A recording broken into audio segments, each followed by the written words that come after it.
This is CBN NewsWatch. Hello, everyone. Thank you so much for joining us for CBN NewsWatch. I'm George Thomas. Well, the White House is offering governors a roadmap to reopen their states. It is a gradual approach. And as senior Washington correspondent Jennifer Wishon reports, some will move faster than others. Take a look. With 22 million Americans filing for unemployment benefits in just the last month, pressure is mounting for states to restart their economic engines. We're opening up our country, and we have to do that. America wants to be open. The president and his task force suggest states reopen gradually as their cases of COVID-19 decrease. Phase 1, churches, theaters, and some sports locations can open, but with strict social distancing. Phase 2, gatherings of no more than 50 people and travel can resume. Phase 3, life would return to normal for most Americans. New cases would be identified and isolated. One careful step at a time. And some states will be able to open up sooner than others. For hard-hit states like New York, the process will take longer. The bad news is 2,000 people walked into a hospital yesterday for the first time with the disease. And the worst news is 600 people died yesterday from the disease. But the president says states that have mostly survived the pandemic unscathed can begin taking steps to reopen today. I think 29 states are in that ball game. And his plan is receiving positive feedback from governors on both sides of the aisle. And I'm an optimist. We can do this. We must get people back to work. In a number of states Thursday, including Ohio, Virginia, and Michigan, Americans protested stay-at-home orders and business closures from economic lockdowns. The sad irony here is that the protest was that they don't like being in this stay-home order, and they may have just created a need to lengthen it. And while small businesses across the country still need help, the Paycheck Protection Program, designed to keep their employees on the payroll, is officially out of money after Democrats blocked it, demanding spending for other priorities as well. It is so popular. The banks have been incredible. And there are still medical concerns. Infections could go up again as states ease restrictions. Let's face it, this is uncharted water. There may be some setbacks that we may have to pull back a little and then go forward. But for many, seeing a road forward is welcomed, a move in a positive direction during this trying time. Jennifer Wishon, CBN News. Thank you, Jennifer. CBN's health reporter Laurie Johnson joins us now for the latest. Laurie, you know, we've been hearing so much about the malaria drug as a possible treatment, but now doctors are excited about a drug that's actually being used for lice and worms that also may be good. That's Talk right. to me. Right. I know. Gross, right? Yeah, Lice and worms. It's an anti-parasite medicine, and it's called ivermectin. Okay. And like hydroxychloroquine, the malaria drug, ivermectin is very cheap. It's very plentiful. It's considered an essential medicine worldwide because of its anti-parasitic benefits, but also it's a great antiviral. It's shown to be proven effective against West Nile and dengue. And so it's been really widely popularized. And a lot of folks might recognize the name ivermectin because it's also a very popular heartworm medicine for dogs. And I should probably tell our viewers, don't take your dog's heartworm medicine, even if it's ivermectin. It still needs more study, and we don't know the proper doses. But immune specialist Dr. David Perlmutter said this could be the next best thing. Take a look. It's used in third world nations, for example, to help people get over worm infestations, and even used here in the United States for head lice. It's used on horses and cattle, so it's widely available. And some very forward-looking researchers in Melbourne, Australia, have found that this ivermectin, a very widely available drug, reduced the amount of COVID virus in a cell culture. I want to be very clear about that. We'll get back to that in just a moment. By 5,000-fold in just 48 hours. Oh, that's incredible. That is pretty impressive. Yeah. And so now ivermectin is being tested on humans. Human trials are underway. And speaking of exciting medications, we've been talking about some other medications that have been really very exciting. And there's a lot of progress being made on human trials there. So looking forward, even though we're not going to have a vaccine for another year or a year and a half, there could be some very popular and very effective treatments long before then. Laurie, you know this as well, that the epicenter for all of this here in the United States has been New York City. Health experts there are saying that the number of cases in New York City can be summed up in one word. What is that word? The one word that's causing all these problems, that caused all these problems, likely, according to most health experts, subway. I don't know if you've been on New York subways before. Yeah, I go a couple times every year. I try to take cabs and whatnot, but subways are so convenient.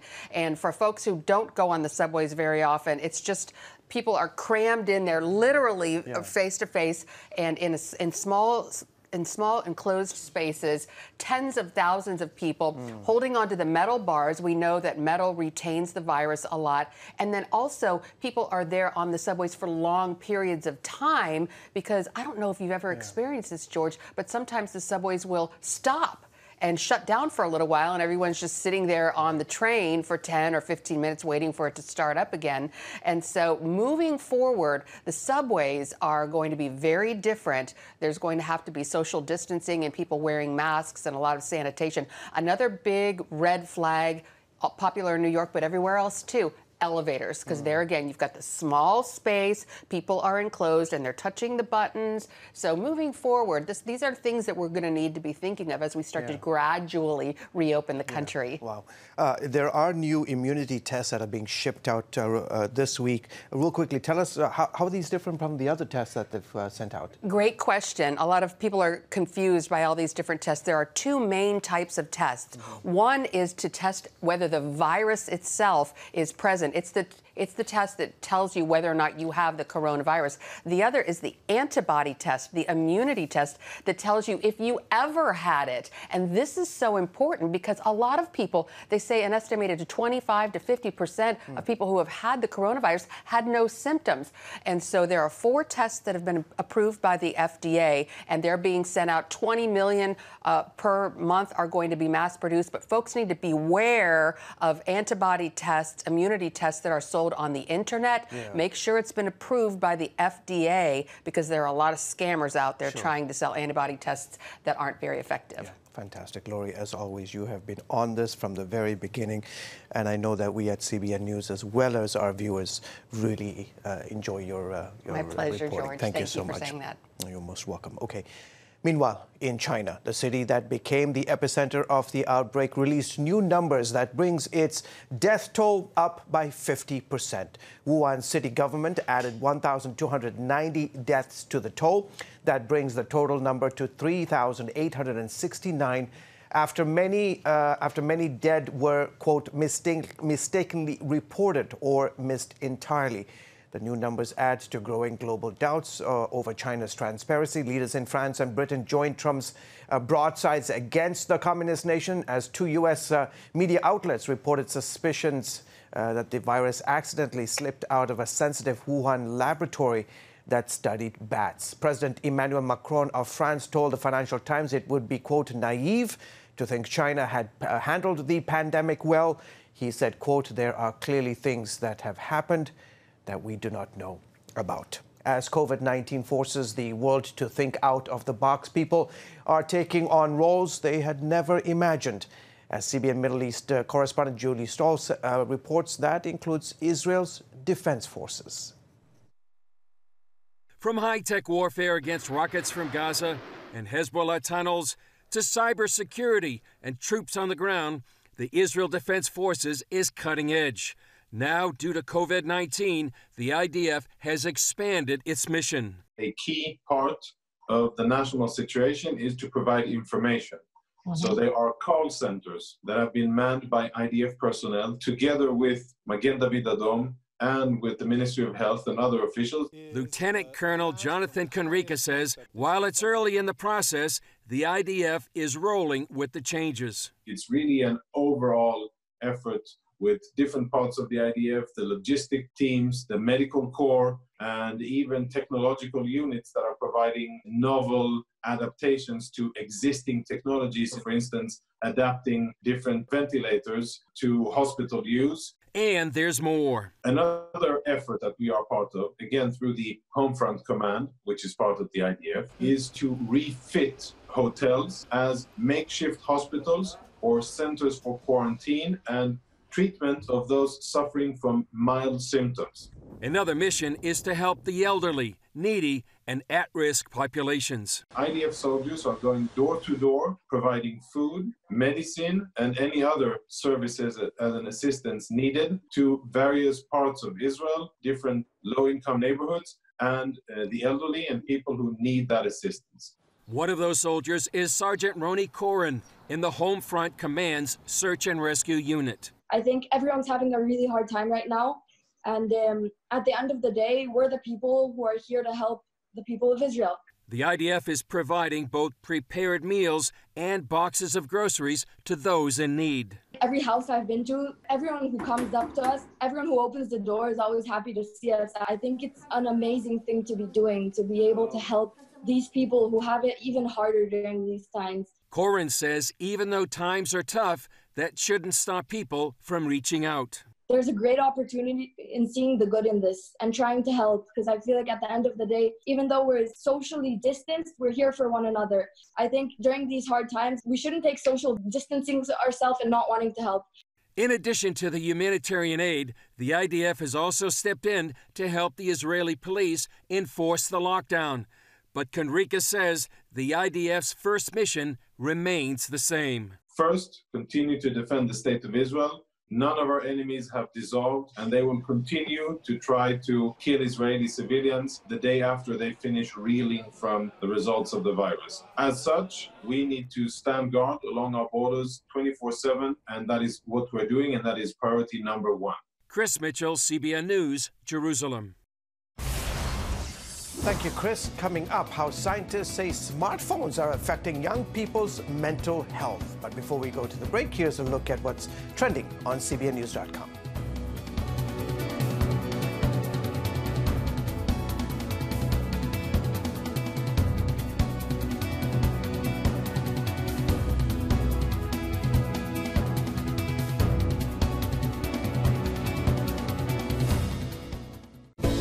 Come home to the sounds of Southern Gospel from CBN Radio. You'll enjoy a rich Southern blend of bluegrass, classic gospel, and Southern gospel favorites like the Gaithers, the Crab Family, and bluegrass sounds like Mountain Faith. So make yourself at home with the all-new CBN Southern Gospel. Now available at cbnradio.com.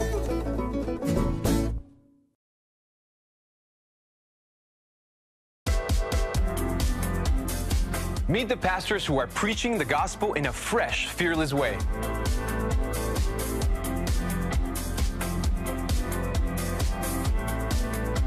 I'm Roberto Torres-Cedillo. Join me each week for Next Gen Voices.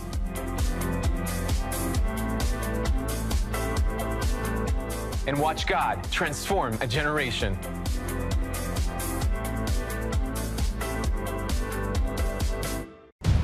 Prophecy thousands of years old. We were called to be a light to the world. Being fulfilled today.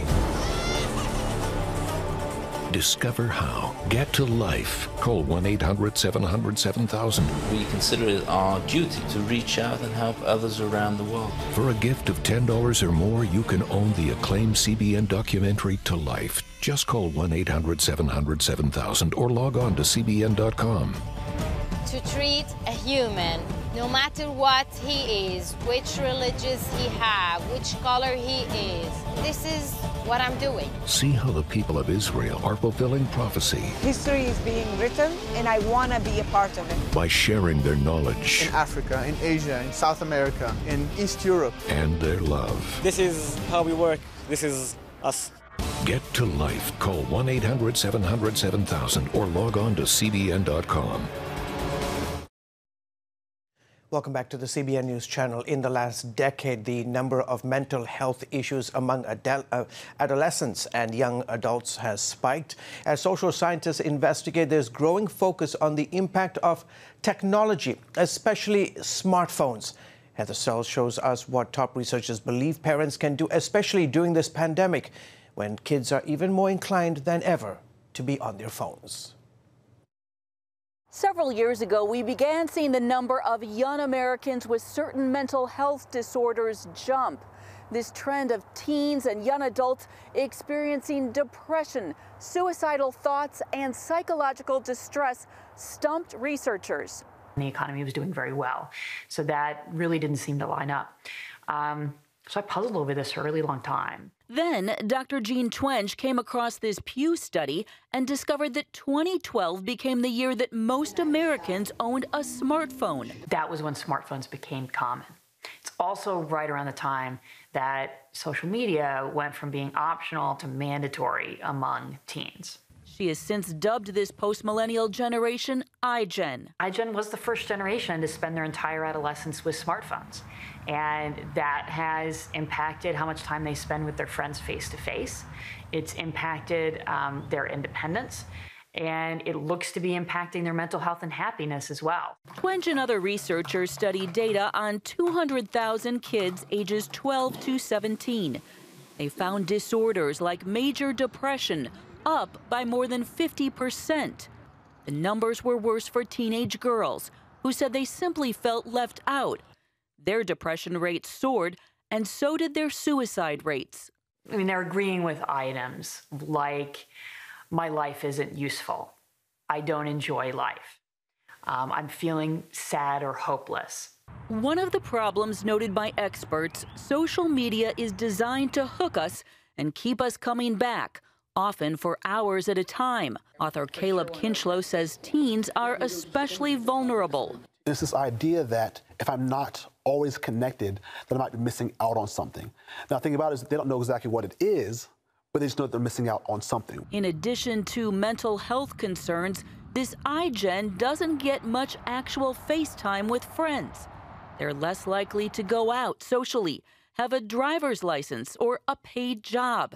And that's especially true right now as people practice social distancing. Add it all up, and you have a generation that has missed key social cues. Always communicating via a text or through a screen, you miss the interpersonal nuances that are imperative to communicating with other people. Something I hear from managers a lot. They'll say, you know, I like iGen, but I'm surprised at how many will not look me in the eye. And they don't have the social skills that we need them to have for the jobs we're hiring for. While researchers agree mental health problems are up, not all buy into Twenge's conclusions about smartphones. But most agree on some practical measures that can make a difference. A big one, the importance of sleep in keeping mental health problems at bay. That means kids and adults should literally power down well before bedtime. And don't bring the phone to bed because that bright blue light can trick brains into thinking it's still daytime. Also, limit daily use. Most of the research points toward mental health and happiness being the best at around an hour or two of use a day. You get beyond 2 hours, especially beyond 3 and 4 hours a day of use of electronic devices during leisure time, that's when the issues start to show up. If adults can begin to model this good behavior for their kids, especially right now as families are spending even more time together, that could mean better health for all of us. Heather Sells, CBN News. Up next, Venezuelans have been feeling their country for years to find a better life. What challenges they're now facing as the coronavirus continues to spread. Too often, we carry baggage from our past. You know what it's like. It affects everything and everyone in our lives. It's always there, weighing us down and keeping us from achieving true happiness. But do you know God never meant for us to be trapped in the past? You can be free of your baggage. Learn how God's forgiveness leads to changed lives and new beginnings. Call the 700 Club. I'm Ephraim Graham. And this is Studio 5. Cruise with me as I discover the good things happening in the world of music, sports, television, and movies. The fact that Ryan Coogler was going to be directing the film, I knew that something special was going to happen. We'll chat with artists at the forefront of entertainment and explore the connection between popular culture and faith. I asked my pastor, I said, well, does that mean I'm supposed to be a preacher? He says, well, no, you already have a pulpit. Watch Studio 5, Wednesday night at 9:30. Tikkun Olam. This is our nature as a country. To make the world a better place. Literally, we felt the earth shaking. The Christian Broadcasting Network presents To Life, how Israeli volunteers are changing the world. This film needs to be seen by everyone. I was in tears. Now you can own the inspiring documentary To Life on DVD. There is blood on our hands if we know and we walk away. I'm so grateful that this film was made. To Life can be yours for a gift of $10 or more. Call 1-800-700-7000 or log on to CBN.com. We know that every minute counts to save life. It'll bless Israel, but it'll also bless all the friends of Israel. Discover the untold story of how Israeli volunteers are making the world a better place. Call 1-800-700-7000 or log on to CBN.com to get your copy today. Welcome back to the CBN News Channel. For more than 5 million Venezuelans, they have fled their country since all of the ruckus that's been going on there since 2015 due to the crushing effects of hyperinflation, unrest, and rampant crime. But now some of those refugees are facing the fact that the better life they sought in other countries is becoming yet another victim of the global coronavirus pandemic. Chuck Holton has the story. In early 2019, I made 5 trips to the border region between Colombia and Venezuela, reporting on the masses escaping Nicolas Maduro's dictatorship. As hundreds of thousands poured across the frontier into Colombia, they pushed the town of Cúcuta to the breaking point. Streets were choked with desperate refugees, hospitals were overwhelmed with pregnant Venezuelan girls, and prostitution was rampant. With very few options, many Venezuelans simply started walking, hoping to find work more than 500 miles south in Bogotá and beyond. It was an arduous journey, and Operation Blessing was there to help. Most of the migrants from Venezuela are walking uphill for several hours in really bad conditions to reach Pamplona first and then go to Bucaramanga or other big cities, bigger cities than Cúcuta. So they say if you want to understand somebody, you have to walk a mile in their shoes. That's why I'm out here on this busy highway with this family that's walking from Cúcuta, Colombia, all the way to Bogotá. And it's very dangerous, as you can see. There's lots of these big trucks going by. They've got their little kids with them. And the problem with walking a mile in somebody's shoes is that so many of these people don't have any shoes. Today, we're planning to have a medical brigade here on the way to Pamplona. Also, Operation Blessing is bringing some water solutions, so we're going to be setting up a water station, clean water station for the migrants. So even when we are not here, they're going to be able to just walk by, open the faucet, refill their bottles, and it's going to be safe water for them. Those who made this perilous trip took jobs as maids, gardeners, or even sold products on the street. Now, with the global pandemic virtually shutting down all commerce, these most vulnerable are again out of work, homeless, and desperate. For some, starvation is a very real possibility. That's why there's now a steady stream of refugees walking back along this same route, headed home to Venezuela. Because they are evicting us from our rental and we don't have work. We don't even have a way to feed our children, and it's really difficult. What will you find in your country since you left because you had nothing? What will you find in your country now? Well, at least there we won't get evicted from our rental. The border is officially closed, so these Venezuelans will have to cross back into their country illegally. And the situation there is even worse than it was when they left. Though it still boasts the world's largest reserves of crude oil, gasoline here is almost impossible to find.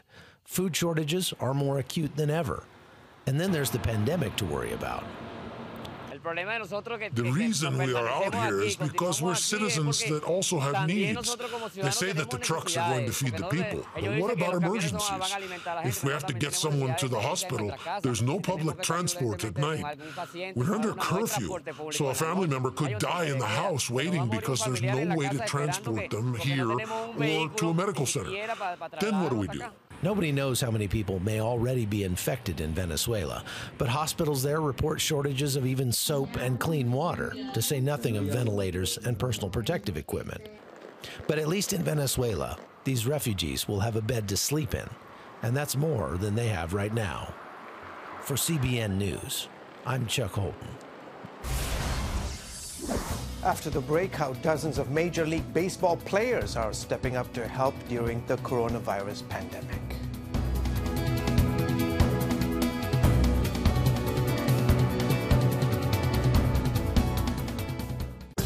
It's the new Superbook Bible app. It's packed with games, activities, and Superbook episodes that you can watch for free. Oh, no! There's trivia, a fun daily devotional, and answers to your Bible questions. Plus, an easy-to-understand Bible the whole family will enjoy. You can even create your own Superbook character. Ta-da! It's the new Superbook Bible app. Free downloads on iTunes, Google Play, and Amazon. From Washington, D.C., uncompromising stories, interviews, and analysis from veteran journalists David Brody. Escalating fight. Jenna Browder. Chose his words carefully. Ben Kennedy. Plan to join him. And Amber Strong. For impeachment grows a little bit louder. Bringing you the political news that matters. We get out and tell the story of the progress that we're making in this country. Watch Faith Nation, weeknights at 6 on the CBN News Channel.